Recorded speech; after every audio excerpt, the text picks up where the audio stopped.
La llamaron fea, pero cuando el esclavo la lavó, descubrió a una diosa. El sol caía de plomo sobre la facenda Santa Cruz, como si todo el cielo fuese un metal encendido que se derramara en gotas de luz. En el patio central, el polvo se adhería a la piel. Los perros mugían sin atreverse a robar un resto del poder que olía a casa grande. Las sombras apenas existían. Las sombras se habían rendido ante el mediodía. Allí, en medio del corro de peones y mujeres, en la mirada curiosa de los troperos que pasaban por la vereda, Ana fue arrojada como quien arroja un saco roto. Venía envuelta en trapos y ceniza, los cabellos pegados con barro seco, los ojos cubiertos por capas de humillación que el coronel Augusto Valente quiso asegurar con su propia voz. La llamaron fea, murmuró alguien detrás de una sonrisa amarga. Que se quede donde corresponde. Y la palabra se clavó en el aire como una orden más. Fea. Pero no fue la palabra la que mandó, fueron las manos del coronel, el peso de su autoridad, la exactitud de su desprecio. El coronel la puso de pie con un gesto y la empujó hacia Bento, que estaba allí, más rígido que el resto, con las manos curtidas y la espalda llena de las espaldares de su oficio. Bento, capataz y hombre de trabajo. Bento, que por años había ejercido la disciplina del campo por orden del coronel. Bento, llamado en la boca de unos como esclavo por la crueldad del amo y en la lengua del propio señor, reducido a la condición de quien no podía elegir. En la narración de los que presenciaron, esclavo fue una palabra de poder, pero para entenderla hacía falta aclarar. Bento era en verdad el capataz, un trabajador sometido al poder del coronel. Su libertad siempre estuvo constreñida por la finca y las costumbres que la mantenían. La palabra del título era un gancho, la realidad era más densa, hecha de lealtades forzadas y obligaciones que pesaban más que el hierro. El coronel habló con la voz seca de quien raras veces duda. Se casará con Bento, que sea suya por una noche, por el tiempo que haga falta, y que Bento reciba 3 alqueires de tierra y la palabra de que no será más castigado sin causa. Así se decide, así lo ordeno. Nadie habló en contra, no porque las voces faltasen, sino porque el miedo tiene una manera de cerrarlas. Ana fue llevada, y Bento permaneció inmóvil hasta que el silencio lo empujó a seguirla. En el camino hacia el brejo, el carruaje crujió como una mandíbula. Las orillas del camino olían a espinillo y a tierra recalentada. La llanura parecía prolongarse hasta donde la vista se perdía en un vaho azul. Ana caminaba con paso vacilante, no por debilidad, sino por el gesto concentrado de quien carga una ofrenda y no conoce aún si la ofrendan a alguien o se la quitan. Sus manos sujetaban un fardo mal cosido. Sus ojos, cuando se posaban en algo, lo hacían con la lentitud de quien aprende a mirar con asombro. Bento, delante, sentía el peso de la decisión como si fuera una carga prestada. No podía violar la orden del coronel, pero tampoco estaba hecho para la crueldad gratuita. En su pecho, un rumor callado. La costumbre y la compasión se rozaban con la torpeza de quien ha aprendido a esconder lo que siente para sobrevivir. El casebre que les aguardaba en el brejo era una casa baja de barro y techo de paja, con una lumbre perenne en la cocina y una mesita que había visto mejores días. La lluvia de la última estación había dejado humedades y resquicios que el viento ensanchó. Sin embargo, el lugar tenía una pulcritud posible, un orden que Bento apreciaba. El sitio donde una vida se reconstruía comenzaba por un plato limpio, por una cuchara bien puesta, por un palo de escoba en su sitio. No ofreció palabras de bienvenida. En su rostro había ese gesto que se reserva para las cosas graves. Calma trabajada. «Venga», dijo al fin, «tenemos agua». No era un ofrecimiento retórico. El balde que trajo olía a cáscaras de mandioca y a guayaba. La agua calentada sobre brasas despejaba un vapor que parecía hacer una barrera entre la humillación del patio y lo que podía ocurrir en el interior. Bento dejó el balde a los pies de Ana, con una distancia respetuosa. Fue él quien empezó a remover los trapos, con manos que no se detuvieron ante la suciedad, sino que la trataron como algo que debía irse. No hubo prisa ni espectáculo, solo el trabajo preciso de quien sabe que la limpieza es un ritual y un reconocimiento. Los trapos despedían un olor a ceniza y a sudor. La piel de Ana debajo estaba marcada por líneas finas de polvo, pero también por una palidez que no era enfermedad, era reserva.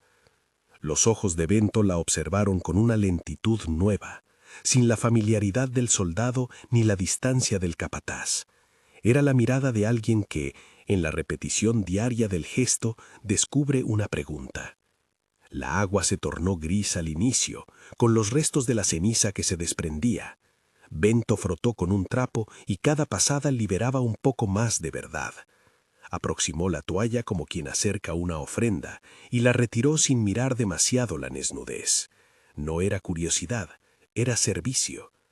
Cuando la suciedad se fue, la cara de Ana emergió como algo que siempre había esperado ser visto y no había sido visto. Los ojos entonces dejaron de ser dos huecos opacos. Eran claros, redondos, con la intensidad de quien había sobrevivido a muchas miradas y sabía esconder su propio fuego. Bento la miró. No fue un flechazo ni una revelación de novela, fue un movimiento lento, como el de quien descubre que un terreno que creía yermo está lleno de raíces. La belleza de Ana no estaba en algún adorno, ni en un maquillaje imposible. Estaba en la simetría de su rostro, en la firmeza de su mandíbula, en la manera en que la luz se quedaba en sus mejillas. Había en ella una serenidad que no dependía de lujos, una resistencia visible en las manos que habían trabajado, en las uñas rotas por el trabajo, en las palmas ásperas. Y había algo más, la dignidad de quien no se entrega al desprecio aun cuando le ha sido impuesto. Bento sintió un calor en la garganta que no era vergüenza, era la ternura que se instala cuando se reconoce a otro humano como igual. No supo decir cuándo nació el nombre que quiso darle, quizá fue en ese mismo instante, cuando la humedad del agua los conectó y la limpieza se convirtió en revelación. El gesto que había empezado como cumplimiento de una orden se transformó en algo distinto, la intención de cuidar. Los días que siguieron aquel primer lavado tuvieron la cadencia de un aprendizaje doméstico y de dos cuerpos que, sin palabras estruendosas, fueron encontrando una manera de habitar el mismo espacio. El matrimonio impuesto no fue, en absoluto, una boda con música y testigos entusiastas, fue un acuerdo severo que la costumbre del coronel quiso disfrazar de justicia. Pero dentro del casebre, entre el fuego y los cajones, entre las herramientas y las semillas, hubo conversaciones que funcionaron como reparaciones. Ana contó su historia a cuentagotas. Habló del origen en una aldea cercana, de una madre que había muerto temprano, de noches en que la miseria y la burla se entrelazaban. No buscó excusas ni indulgencias. Su relato fue más bien una secuencia de hechos presentados como una cartografía del pasado. Bento escuchó. Contó también cómo había llegado a ser capataz. Habló de la fatiga de imponer disciplina que no deseaba, de la vergüenza de obedecer órdenes que lastimaban y de esa costumbre de contenerse para no perder lo poco que tenía. Las voces que se dieron en aquel espacio eran sobrias, sin adornos, y la proximidad que se creó no pasó por una conversión milagrosa, sino por la práctica diaria de atender las necesidades del otro. El trabajo era una lengua que ambos hablaban. Ana conocía la tierra, sabía dónde cavar para encontrar la humedad, qué semillas resistían el calor del sertao y cuáles debían guardarse para la estación seca. Enseñó a Bento a enterrar las semillas a la profundidad justa, a esperar sin desesperación las primeras hojas. Bento aportó la fuerza de su espalda, la habilidad de trazar surcos, la paciencia de regar en las horas en que el sol se escondía para no afectar la planta. Juntos reorganizaron un pequeño lote de tierra junto al casebre, lo cercaron con palos, lo abonaron con restos y cenizas de la cocina y plantaron mandioca, maíz y algunas hortalizas. La tierra respondió con timidez al principio, como quien no desea prometer, y después, poco a poco, mostró una verde esperanza. En las noches, cuando el calor cedía y las estrellas se encendían con la lentitud de los antiguos, a veces se encontraban sentados cerca del fogón compartiendo una taza de café ralo. Las manos se rozaban muchas veces por descuido. No hubo ofrecimiento ni exigencia. Los cuerpos habían pasado de la distancia impuesta a una proximidad escogida. La consumación de esa intimidad ocurrió como un acto poderoso de humanidad. No fue exhibición, no fue premio por la transformación. Fue el encuentro de dos personas que, en su vulnerabilidad, decidieron reconocerse y darse consuelo. Fue una noche de silencios respetuosos, de palabras que soplaban más que mandaban, de caricias que sanaban porque no venían cubiertas por la violencia. Ambos sabían distinguir, en la misma cama, la memoria de la humillación y la posibilidad de afecto. El consentimiento fue claro, la emoción profunda. No todo fue suavidad. Las manos que arreglaron la casa también encontraron resistencias. Noches en que el recuerdo de la plaza y las risas crueles volvía como un animal enjaulado, y Ana volvía a cubrir sus ojos con las palmas por un momento. Bento aprendió a esperar, a sostener en silencio. Aprendió que la paciencia es una forma de protección. Hubo discusiones, porque nadie construye la confianza sin pulirla con el roce de la fricción. Pero las discusiones se cerraban con el intento de entender, no con la imposición de la razón. Poco a poco, el casebre dejó de ser hogar provisional y se transformó en taller de vida. Allí se cosía una manta nueva, allí se desgranaba el maíz, allí se pegaban los bordes rotos de las cosas con una diligencia antigua. La comunidad fue al principio el espejo indiscreto de la actitud dominante.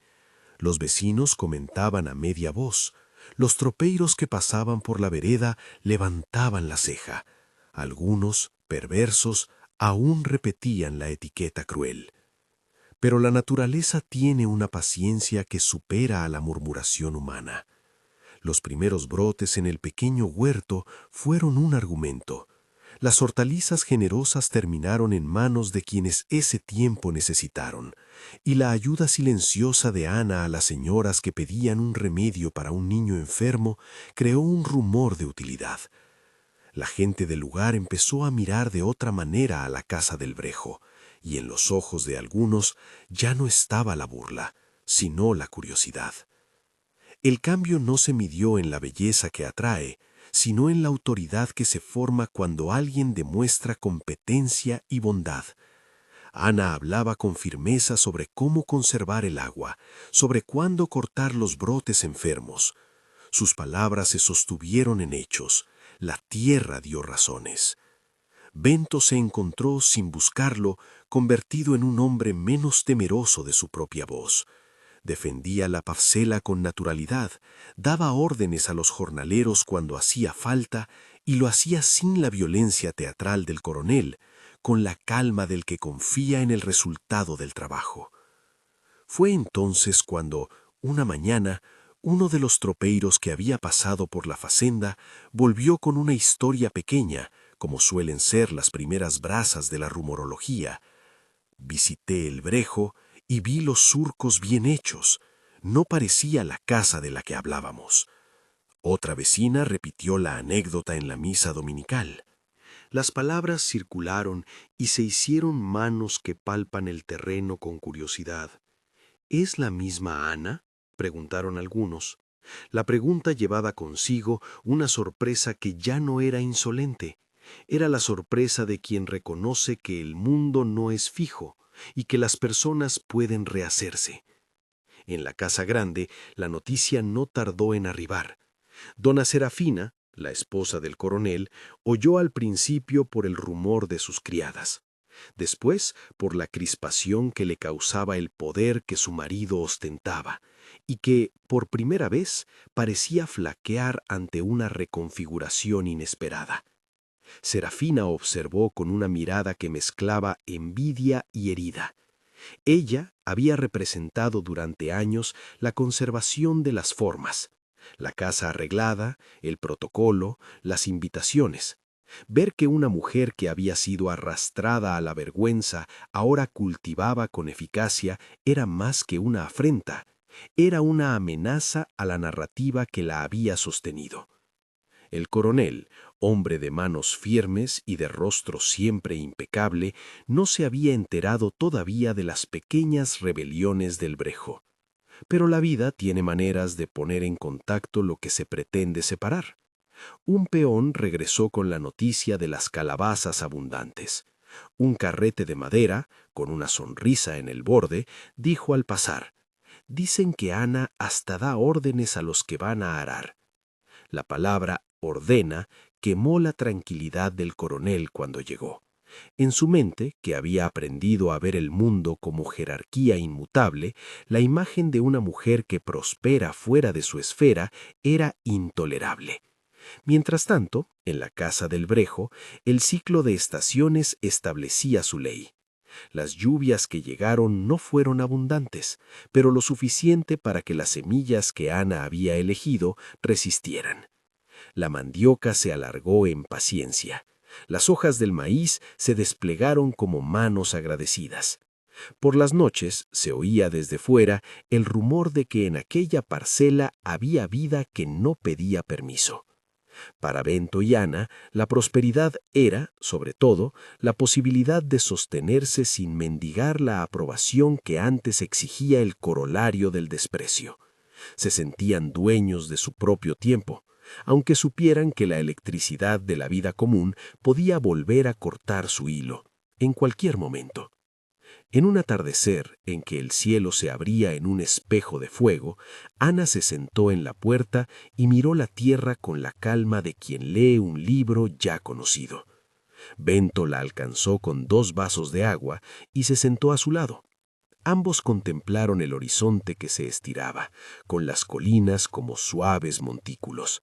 En ese silencio, que no negaba ni el dolor ni la esperanza, Ana habló con una voz que tenía la cadencia de la decisión. «No vuelvo a la casa grande», dijo. «No volveré a servir por servirme luego de quien me humilló. Aquí tengo mis manos y mi trabajo». Bento la miró con una mezcla de alivio y cuidado. Aquella frase, sencilla, condensaba más que orgullo. Representaba una frontera que Ana plantaba con la fuerza de quien ha visto la costura del mundo y la rehace. En sus palabras no había odio, había determinación. Esa noche, la luna vino limpia y blanca sobre el Brejo.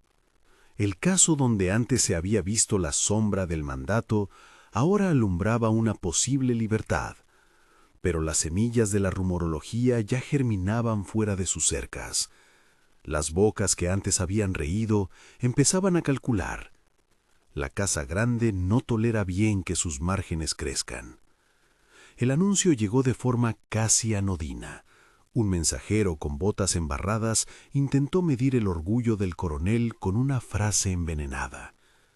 Algunos dicen en el pueblo que la humillada ahora es ejemplo. La noticia fue como una piedra lanzada en la superficie tranquila de un lago. Las ondas llegaron, crecieron y se llevaron consigo la calma. El coronel la recibió con un gesto que no fue de sorpresa, sino de algo más antiguo: agravio. Afrontar el agravio es un ejercicio que la carne del poder ejecuta con rabia o con cálculo. Evitar la violencia fue la opción al alcance. Humillar de nuevo, restituir el orden, era otra. Serafina, en su cuarto, no cerró los ojos sin antes listar afrentas pasadas. En el casebre, mientras tanto, Ana y Bento se acostaron con la sensación no de triunfo, sino de haber anclado algo precioso. la existencia de una casa que funcionaba como un refugio y como un taller. El amanecer siguiente vino con un rumor contenido que circuló en la boca de los jornaleros. «Si vuelven a humillar a alguien, no será la primera vez», dijo alguien, «pero a veces la gente se cansa». Y la fatiga de la gente es una fuerza que, si se une, rompe incluso las arquitecturas del miedo. Todavía quedaban luchas invisibles. El coronel no había pronunciado palabra, Serafina no había armado su venganza, y la comunidad miraba con cautela. Había, sin embargo, algo que ya no se podía negar. El rostro de Ana, limpio y sereno, circulaba en las mentes de aquellos que la conocían. No eran miradas las de antes, ahora eran miradas que empezaban a ver dignidad donde antes solo había desprecio. Y la dignidad, cuando se instala, hace preguntas que la injusticia no sabe responder. En la horizonlínea, una figura se recortó en el camino, un tropero que traía nuevas historias y en su carreta un rumor inquietante sobre la posible reacción de la Casa Grande. La brisa trajo consigo un olor a pólvora vieja, no de cañones, sino de palabras que podían prender. «No volverán a la Casa Grande», pienso. Alguien lo murmuró, enfatizando la afrenta. Una tensión nueva se dibujó como una delgada línea en el aire, la posibilidad de que el poder buscase restituir el orden por la fuerza de las palabras o por la fuerza de la acción. Bento, que había aprendido a medir sus gestos, salió esa tarde a revisar los cercos de la parcela. La madera crujía bajo sus manos, el sudor le corría por las sienes. Ana lo observó de la puerta, su silueta recortada por la luz como la de una mujer que sabe que la vida es mucho más que el peso de una humillación. Entre ellos, la confianza crecía sin prisa, como las plantas que dejaron de ser promesa y se volvieron realidad. El corral, el huerto, la cuna de los proyectos todavía por nacer, todo eso formaba un tejido frágil que cualquier viento podía romper. Y el viento, en el caso de Santa Cruz, está hecho a veces de palabras que hieren y a veces de gestos de poder que quieren restituir la jerarquía. La Casa Grande aún no había decidido su respuesta, la comunidad aún no se había alineado del todo, pero la primera verdad ya había surgido del agua. La fealdad que otros imputaron no era más que un velo. Cuando alguien se ocupa de lavar, no solo quita suciedad, revela quién es la persona que estuvo cubierta. A la vuelta del día, Ana sacó de un baúl una prenda limpia que había heredado de su madre, una blusa sencilla, de algodón, de un blanco que parecía recién nacido. La colocó sobre su cuerpo con la reverencia de quien toca un recuerdo. Bento la miró sin palabras, porque a veces las palabras estropean lo que el silencio protege. Fue en ese momento cuando un peón, de camino a la Casa Grande, se detuvo en la encrucijada y con la voz baja preguntó: «¿Así que ahora ella manda en su propio huerto?». La pregunta, lanzada entre dos sorbos de aire, fue recogida por otros y las bocas se hicieron eco. La respuesta de la Casa Grande no tardó. Una tarde en que el sol ya declinaba y la sombra se alargaba, llegó un carruaje con dos figuras que parecían medir el espacio con la distancia propia de quienes no pisan el lodo. El coronel bajó con el paso del que no necesita demostraciones. Serafina, con la compostura de quien trae una cadena larga de rencores. Sus miradas se posaron en la casa del Brejo con una mezcla de desdén y cálculo. No hablaron en voz alta al principio. Observaron, como se observa una olla al fuego que amenaza con desbordar. Ana salió a recibirlos sin temblar. No vestía la blusa que le había sido heredada porque era un símbolo de algo, sino porque era lo que tenía a mano. Sus manos estaban limpias, su rostro sereno. Bento la acompañó, como siempre, pero dejando un paso de distancia que mantenía el respeto entre dos mundos. «Vine a ver lo que se dice», dijo el coronel con voz que pretendía ser fría. «Dicen que se han hecho jardineros en la tierra que les di». Las palabras del coronel no eran solo curiosidad, eran una medición de poder. Observó la tierra con los ojos de quien busca faltas. Serafina, detrás, dejó escapar un suspiro que sonó como un corte. «No vine a hacer espectáculo», replicó Ana con la firmeza de quien ya no se deja reducir. «Vine por lo que nos pertenece y por lo que hemos trabajado. Aquí no hay espectáculo, hay trabajo». La conversación no fue un duelo de palabras elaboradas, sino una contienda de posiciones. El coronel intentó recordar los nombres de su autoridad. Ana contestó en la lengua de los hechos. Bento, por su parte, permaneció atento. Su autoridad no era la del señor, sino la del trabajador que conoce la tierra. Aquel encuentro, sin acto de violencia, fue una fricción que dejó brasas. La presencia del coronel en el brejo fue ya una señal. Las cosas que se rompen no siempre lo hacen a la vista. A veces comienzan por una visita, por una frase. El regreso del carraje al atardecer fue como una puerta que se cierra con un sonido distinto. No es el ruido del final, sino el de un capítulo que anuncia otros. Esa noche, en la mesa del casebre, la conversación fue breve. Hicieron el inventario de herramientas y semillas, contaron con cuidado los pasos que pasarían a continuación. La proximidad que habían logrado no significaba ingenuidad. Ambos conocían los riesgos, pero también sabían que la dignidad recuperada no se entrega por falta de valor. Por eso, entre el plan de sembrar más hortalizas y la decisión de registrar los nombres en un papel simple que guardaron en el baúl, se instaló la serenidad de los que han comenzado a construir. Al horizonte, la casa grande se alejaba en la oscuridad, sostenida por la sombra de la vanidad y el orgullo.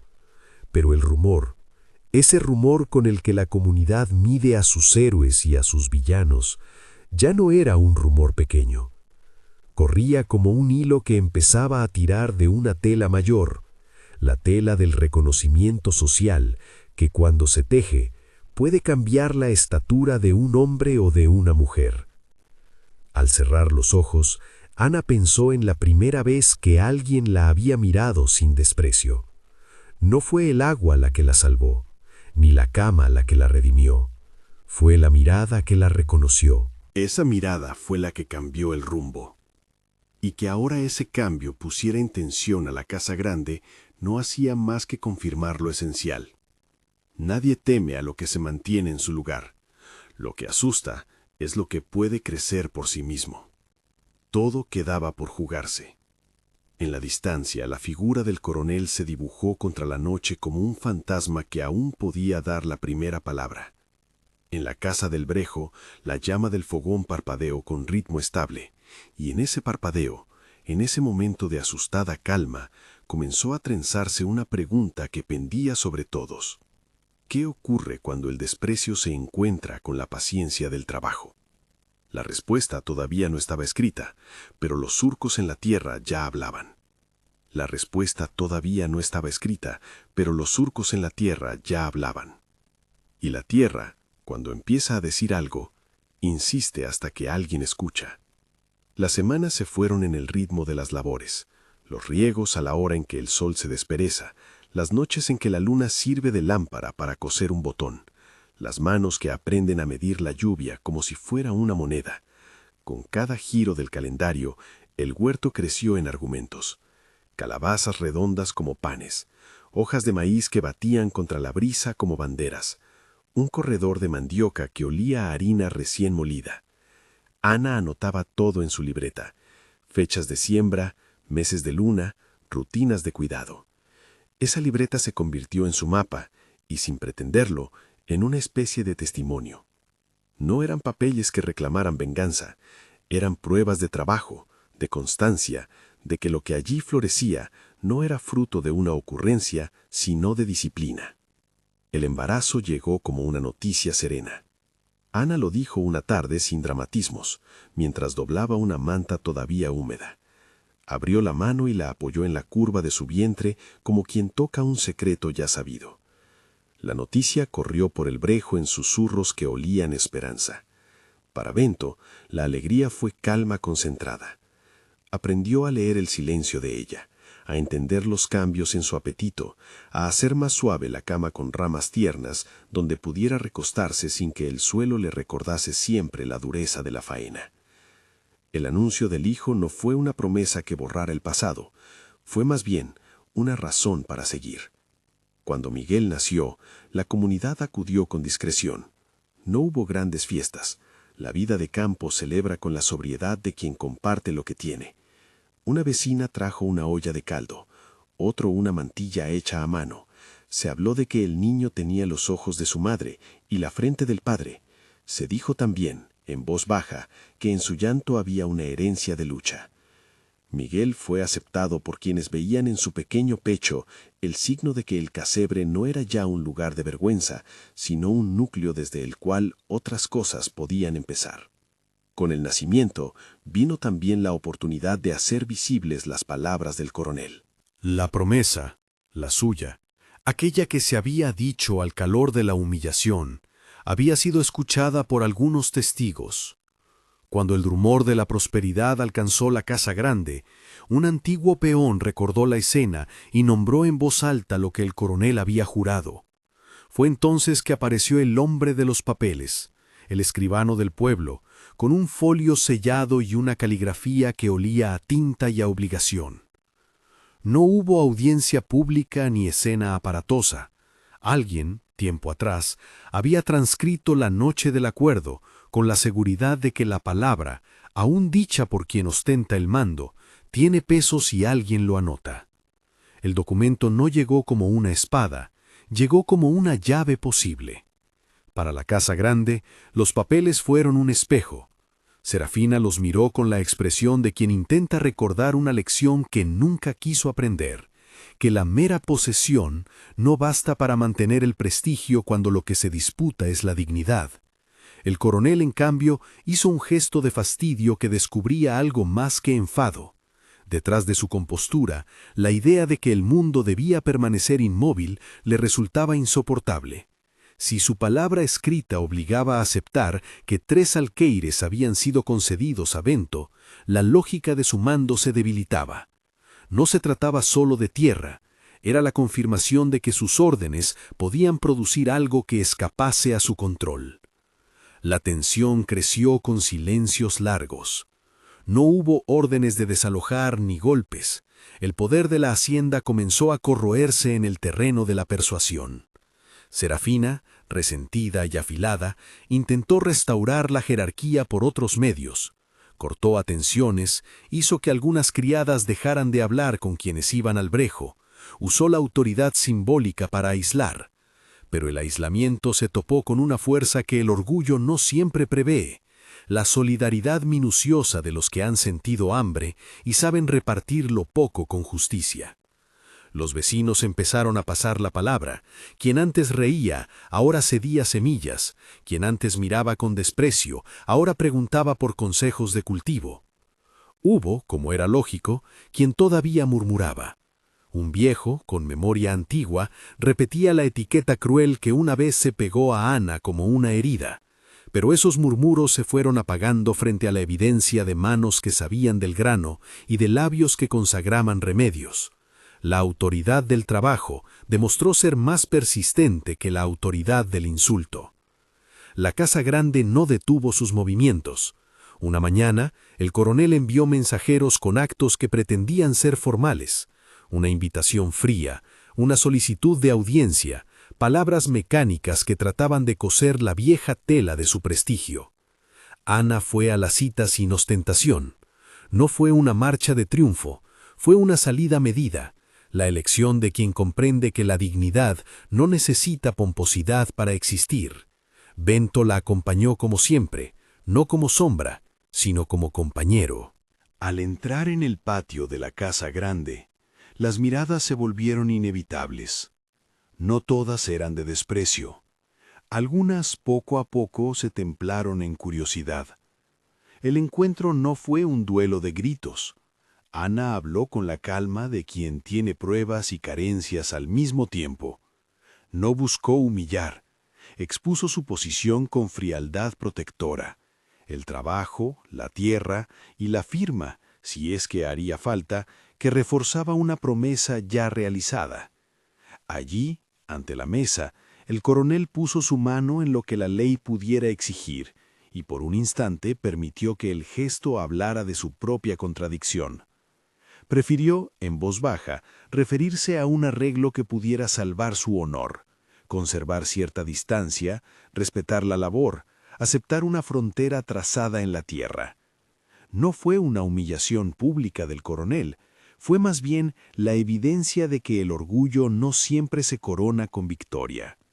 Serafina, por su parte, sufrió la erosión del papel que ella misma había exagerado. Su envidia tibia al principio fue transformándose en algo más profundo, una soledad que punza.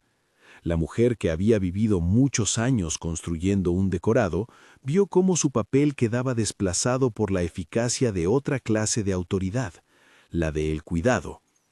La pena que la consumía no era solamente por el cambio de estatus, era el reconocimiento de que su vida había sido un tejido de apariencias.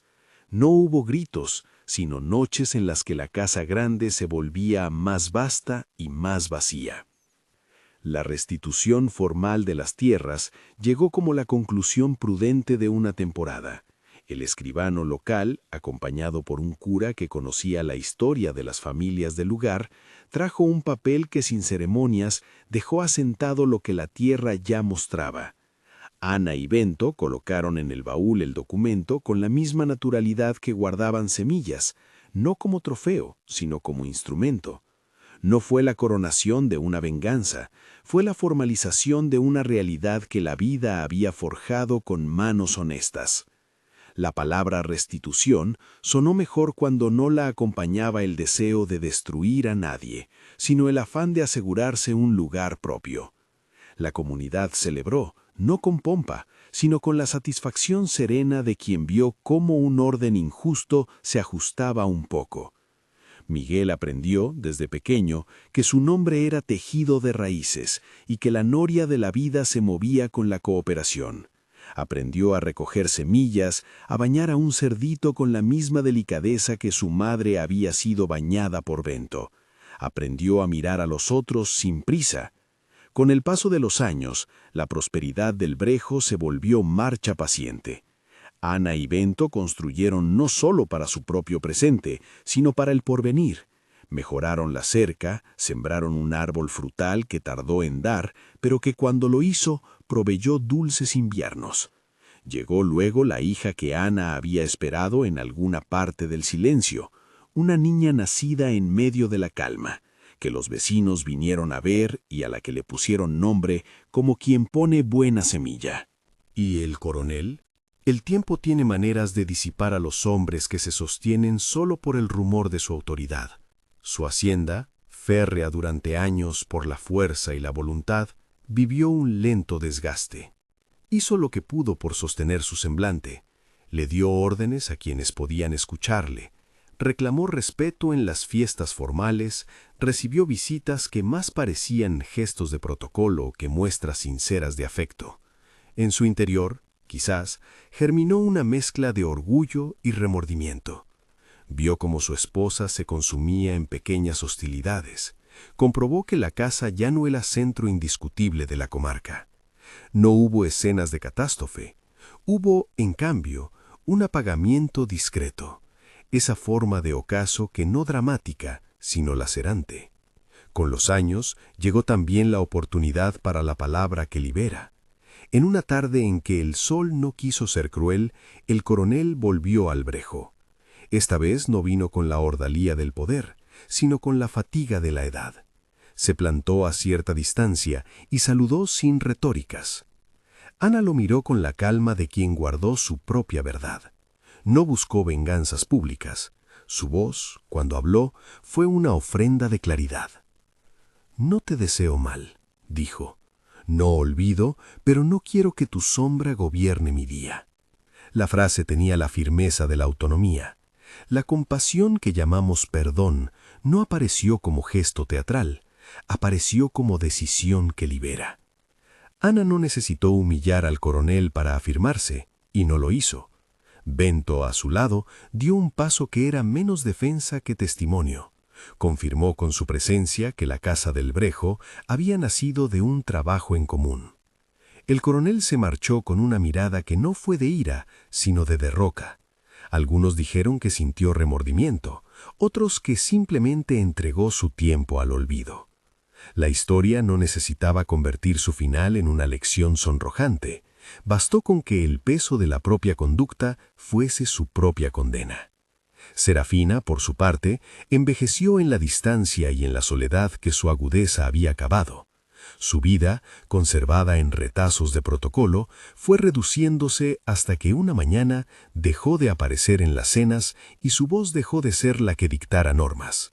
No hubo ruido, hubo el silencio melancólico de quien comprueba que la energía que gastó para sostener una ficción no se tradujo en amor.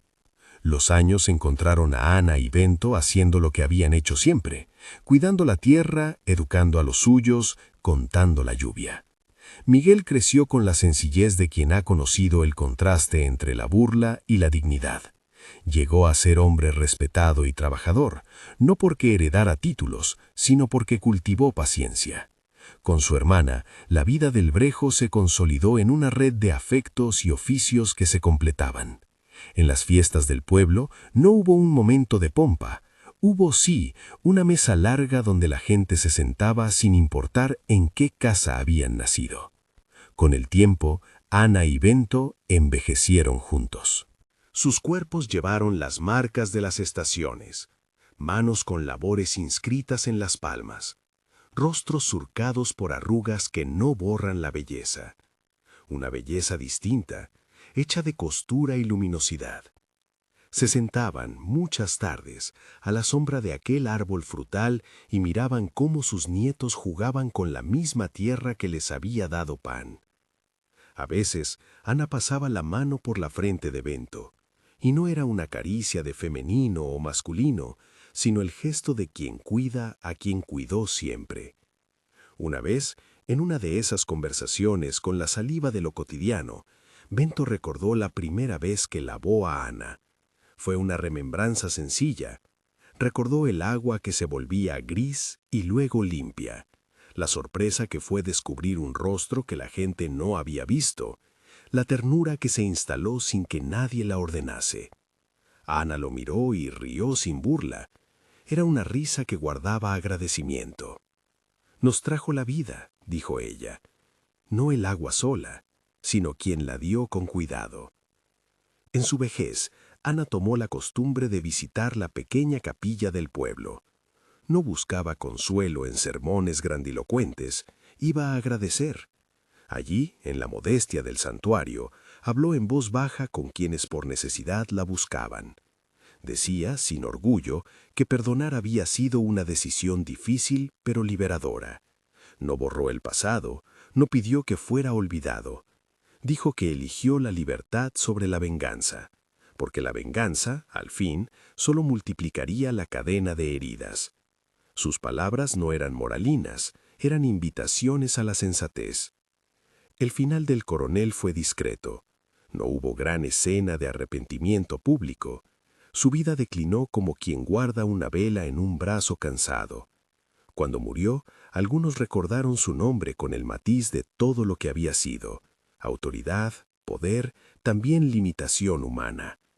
Ana, al enterarse, sintió algo que nadie pudo nombrar del todo. No era regocijo ni piedad, sino la serenidad de quien ha resistido y ha logrado construir. No se acercó a la tumba, no hubo reconciliaciones escénicas, fue elegida la distancia que afirma límites. En el crepúsculo de sus vidas, Ana y Bento vieron cómo su historia se volvía enseñanza para los más jóvenes. La insistencia en el trabajo, la necesidad de proteger a quien sufre, la valentía de mantener límites, la libertad que trae el perdón. A menudo los vecinos traían a los nietos para que escucharan cómo una mujer que una vez fue arrojada al patio por la bajeza de otros había logrado trazar una vida que se sostenía por su propia valía. Los niños preguntaban por qué la llamaron fea, y los mayores explicaban con pudor que a veces el insulto es la forma en que el poder pretende anular a alguien, Y entonces, con voz modulada, contaban cómo el gesto de un hombre, un trabajador sometido por la estructura de la hacienda, con un cubo de agua y una paciencia común, había quitado el velo. Porque la historia, esa verdad que pasa de boca en boca, no necesita convertir la humillación en espectáculo para enseñar. La historia enseña por contraste, muestra lo que se rompió y lo que se pudo recomponer. Enseña que la belleza no es un atributo que se da para someter, es una dignidad que se reconoce. Enseña que el amor que sana no es el que exige, sino el que protege. Hubo quien, al final, resumió el proceso con la misma frase que nació en el corolario del escarnio. La llamaron fea. Era la manera cruda de recordar de dónde partió todo, pero enseguida añadían lo que realmente importaba. Él no la llamó así. Él la llamó por su nombre, Ana. Y cuando dice él, no se refiere solo a Bento como individuo, sino a la posibilidad humana de mirar y reconocer. Esa mirada fue la que abrió la puerta para que una vida se reconstruyera. En la última escena visible de su vida en Santa Cruz, Ana y Bento, ya con el cabello blanqueado por las estaciones, se sentaron uno junto al otro en el umbral del casebre. En la distancia, los surcos que una vez hicieron con las manos seguían dando hojas verdes.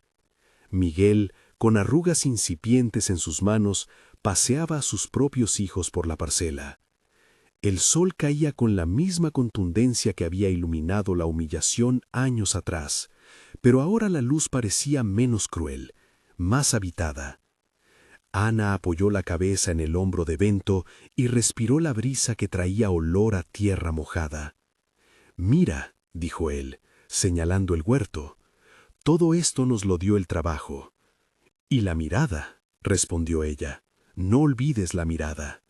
Se sonrieron sin dramatismos. En sus ojos había la paz de quien supo transformar lo que fue impuesto en algo que pertenecía a sí misma. No era la revancha lo que los mantenía, sino la vida reconstruida. En algún rincón del pueblo, alguien repitió la frase que el mundo ya había aprendido. La llamaron fea, pero cuando el esclavo la lavó, descubrió a una diosa. Se dijo la palabra esclavo como eco del título que muchos vieron en la portada de una historia. El narrador, sin embargo, aclaraba con cuidado. Bento fue llamado así por la opresión que vivía bajo la autoridad del coronel, pero su condición real fue la de un catamás y trabajador que, aún constreñido, eligió la dignidad. Llamaron fea a Ana, y eso pesó, pero la historia mostró algo más potente. Una mujer que fue negada por otros encontró su lugar mediante el trabajo, la constancia y la mirada que quiso verla entera. Si esta historia te ha tocado, piensa por un instante. ¿Qué mirada puedes ofrecer hoy que transforme a alguien? Comenta abajo si perdonarías como Ana o si conoces a alguien cuya dignidad haya sido restaurada por la bondad. Si te ha conmovido, suscríbete y comparte, para que más ojos reconozcan lo que la lluvia y el trabajo pueden revelar, la belleza escondida que solo espera una mano que la lave con respeto.